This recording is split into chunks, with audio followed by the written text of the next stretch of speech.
দর্শক, আজকে আলোচনায় থাকছে ভাঙ্গনের মুখে পাকিস্তান, কে নাড়ছে কলকাঠি।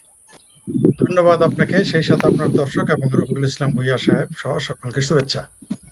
আপনি যে কথাটা বললেন যে বেলুচিস্তান স্বাধীন হচ্ছে নাকি এটা অতিরঞ্জিত বা কারা এর সাথে রয়েছে, সত্য কথা সত্য কথা বলতে কি বেলুচিস্তান স্বাধীনই ছিল, এটাই ইতিহাস।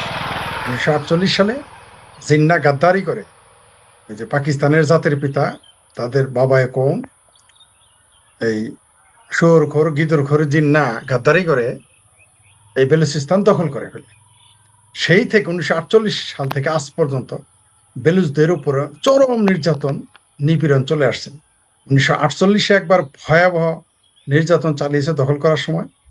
এমনকি 1970 সালে, অর্থাৎ আমাদের দেশে গণহত্যা চালানোর কিছুদিন আগে, তার আগের বছরই বেলুচিস্তানে টিক্কা খান গণহত্যা চালায়, টিক্কা খানের নেতৃত্বে, যার জন্য টিক্কা খানকে বুচার অফ বেলুচিস্তান বলা হয়, বেলুচিস্তানের কসাই বলা হয়। তাকেও বাংলাদেশে নিয়োগ দেওয়া হয়েছিল আমাদের উপর গণহত্যা চালানোর জন্য। আমরা স্বাধীন হয়ে গেছি, বেলুচিস্তান স্বাধীন হতে পারে নাই। আমাদের ভাগ্য ভালো যে আমরা প্রায় রাষ্ট্র স্বাধীন হয়েছি। তারা প্রায় 72-73 বছর যাবত তারা লড়াই চালিয়ে আসছে। আজকে তারা স্বাধীনতা ঘোষণা করে দিয়েছে, তারা কারেন্সিও বানিয়ে ফেলেছে। আমাদের সৌভাগ্য, মনে হয়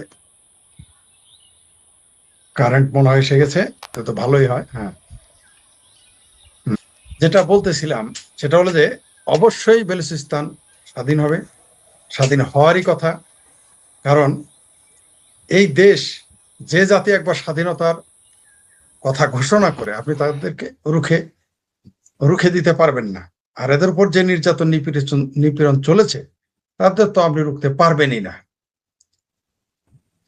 কারণ হচ্ছে এই পাকিস্তান বাহিনী কত হারামি, এদের মানবাধিকার কর্মীদের গায়েব করে দেয়, এদের শিশুদের মেরে ফেলে, বাপকে মেরে ফেলে, মাকে মেরে ফেলে। রহমতুল্লাহ প্রথম পাকিস্তান নাম শব্দটা উচ্চারণ করে। আর বেলুচরা হচ্ছে হাজার হাজার বছরের সংস্কৃতি সভ্যতার অধিকারী। আপনি এটাকে তো ধরে রাখতে পারবেন না। আরো বিচিত্র বিষয় যে 73-74 বছর, 72 থেকে 73 বছর যে নির্যাতন নিপীড়ন চালাচ্ছে, কোন মুসলমানদের চেতনা এখন আর জাগে না। এইভাবে নৃশংসভাবে বেলুচ মুসলমানদের মেরে ফেলতেছে। কোন বামপন্থীদের কোনো দিন আপনি কোন বামপন্থী বিষয়ে এগুলো নিয়ে আলোচনা শুনবেন, কোন বামপন্থী পত্রিকায় একটা কলাম তো দূরের কথা, একটা বাক্য লিখতে দেখবেন না। কোন মুসলমান একটা শব্দ উচ্চারণ করবে মুসলমানদের নিয়ে।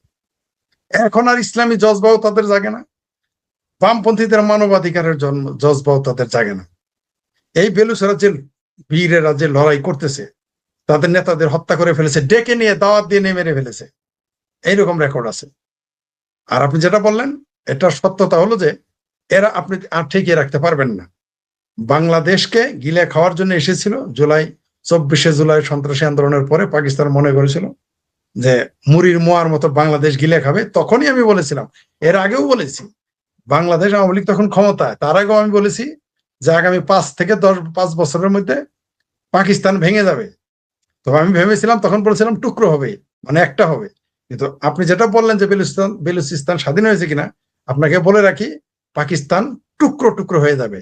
আর আপনি এটাকে টিকে রাখতে পারবেন না। কারণ সারা পৃথিবী এদের অবস্থান দেখেছে, তারা কারেন্সিও চালু করে দিয়েছে। আমরা যারা মুক্তিযুদ্ধের পক্ষের মানুষ, তাদের উচিত বেলুচ মুক্তিযোদ্ধাদের সমর্থন দেওয়া, বেলুচিস্তানকে স্বাধীনতার স্বীকৃতি দেওয়া। আমার ধারণা এই মুহূর্তে যদি শেখ হাসিনার সরকার বা বাংলাদেশের মুক্তিযুদ্ধের সরকার ক্ষমতায় থাকতো, অবশ্যই বেলুচিস্তানকে স্বীকৃতি দিয়ে দিত। আমার ধারণা 1-2 মাসের মধ্যে থেকেই পৃথিবীর বিভিন্ন দেশ বেলুচিস্তানকে স্বীকৃতি দেবে।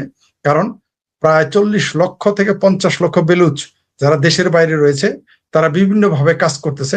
আমাদের সাথে তাদের ব্যক্তিগতভাবে কথা হয়। তারা কতটুকু মানে সেকুলার আপনি চিন্তাই করতে পারবেন না। তারা মুসলমান, তারা নিজস্ব সংস্কৃতি সভ্যতাকে তারা ধারণ করে। তারা শুধুমাত্র কোনো ব্যক্তি বা গোষ্ঠী বা একই চিন্তার উপরে তারা থাকে না। তারা কারোর সাথেই, তারা এত লিবারেল আপনি কল্পনাই করতে পারবেন না। তারা এত লিবারেল।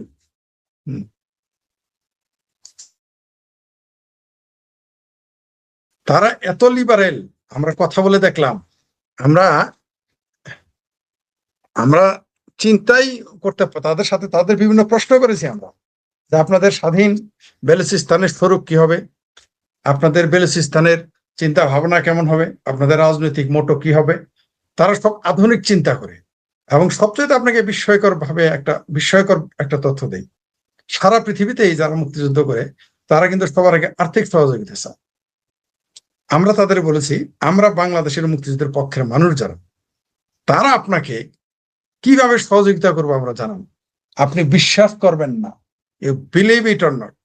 আমি তাদের রেসপেক্ট করি, তাদের যে সেলফ কনফিডেন্ট এবং আত্মমর্যাদা বোধ কত বেশি, তারা একবারও বলে নাই যে আমাদের জন্য টাকা পয়সা বলে। অথচ বেলুচিস্তানের মানুষ কিন্তু ধনী না। তারা কি বলেছে জানেন? বলেছে আপনারা আমাদের ডিপ্লোম্যাটিক সাপোর্ট দেন, আপনারা আমাদের কথা মানুষকে জানান, আমরা যে নির্যাতিত নিপীড়িত এই পাকিস্তানি আর্মিদের প্রোপাগান্ডার সাথে তারা পারতেছে না, আমরা পারতেছি না, আপনারা আমাদের সহযোগিতা করেন। ডিপ্লোম্যাটিক লেখায়, বলায়, কবিতায়, আলোচনায় আপনারা আমাদের সহযোগিতা করেন। এবং তারা এও বলেছে যে তাদের দেশ বেলুচিস্তান 13 তারিখে তারা unlucky but lucky for some, তারা 13 তারিখে স্বাধীনতা ঘোষণা করেছে।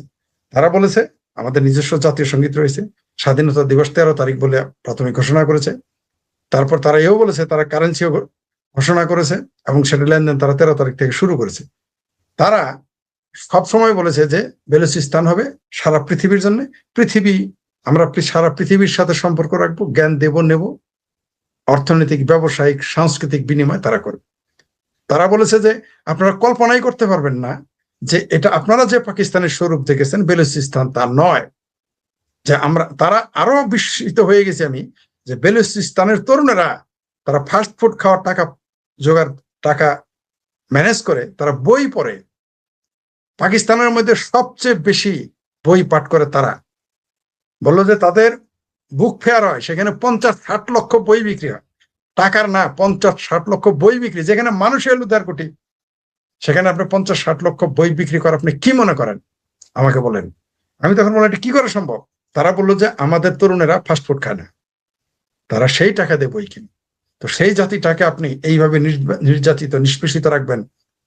45% হচ্ছে বর্তমান পাকিস্তানের বেলুচিস্তান, টুকরো পাকিস্তান কেন? পাকিস্তান 71 একবার টুকরো হয়েছে। বাংলাদেশের মোল্লারা বলেছিল, বাংলাদেশের ইসলামী জজবালারা বলেছিল কিয়ামত তক পাকিস্তান টিকবে, কিন্তু 25 বছর পরে পাকিস্তান ভেঙে বাংলাদেশ হয়েছে। এখন আবার ভেঙে বেলুচিস্তান হবে, ভেঙে সিন্ধু হবে, ভেঙে পশতুনিস্তান হবে। নিশ্চিত থাকেন, বলেছিলাম টুকরো হবে, এখন দেখছি টুকরো টুকরো হবে।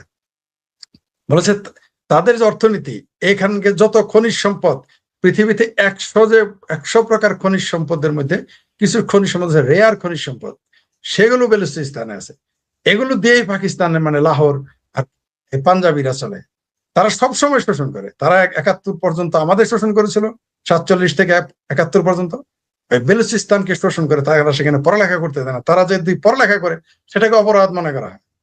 তারা শিক্ষিত হলে তাকে গ্রেপ্তার করে। তো এইরকম একটা দেশ, যেই দেশে শিশুদেরও বলাৎকার করে, টুকরো টুকরো করে কেটে টুকরো টুকরো করে ফেলে, বড়দের ম্যাচিউর যারা, তাদের কিডনি, চোখ, লিভার, এগুলো তারা বিক্রি করে। পৃথিবীর একমাত্র হারামি এই পাকিস্তানি সেনা, যারা একদিকে আফগানিস্তানের আফিম বেচে, আরেকদিকে তারা মানুষের অঙ্গ প্রত্যঙ্গ বেচে। এই সেনাবাহিনীকে পৃথিবীতে নিষিদ্ধ করা উচিত। এই 71-এ বাংলাদেশের মুক্তিযুদ্ধে বাংলাদেশের মানুষের উপর অমানবিক অত্যাচার করার জন্য এবং বেলুচদের উপর অত্যাচার করার জন্য। এখন তারা আফগানিস্তানও মারামারি করতেছে, আপনারা জানেন, আপনারা খুব ভালো করেই জানেন, যাদের পেশায় হচ্ছে সন্ত্রাস, জঙ্গি উৎপাদন। বেলুচিস্তান অবশ্যই স্বাধীন হবে এবং তারা ডিক্লেয়ার দিয়েছে। আমরা মনে করতেছি, আমি ব্যক্তিগতভাবে মনে করতেছি যে 27 সালে তারা অনেক দেশের এবং তারা নিরাপত্তা পরিষদে তারা স্বীকৃতি পাবে। যদিও চায়না সেখানে ভেটো দেবে আমরা নিশ্চিত, তারপর আমরা আশা করতেছি অনেক দেশ তাদের স্বীকৃতি দিবে, তারা কাজ চালিয়ে যাবে। অলরেডি বেলুচরা ঘোষণা করেছে তাদের কোন বেলুচিস্তানের সাথে কেউ ব্যবসা করতে চাইলে যেন পাকিস্তান সরকারের সাথে কোনো চুক্তি না করে সরাসরি তাদের সাথে করে।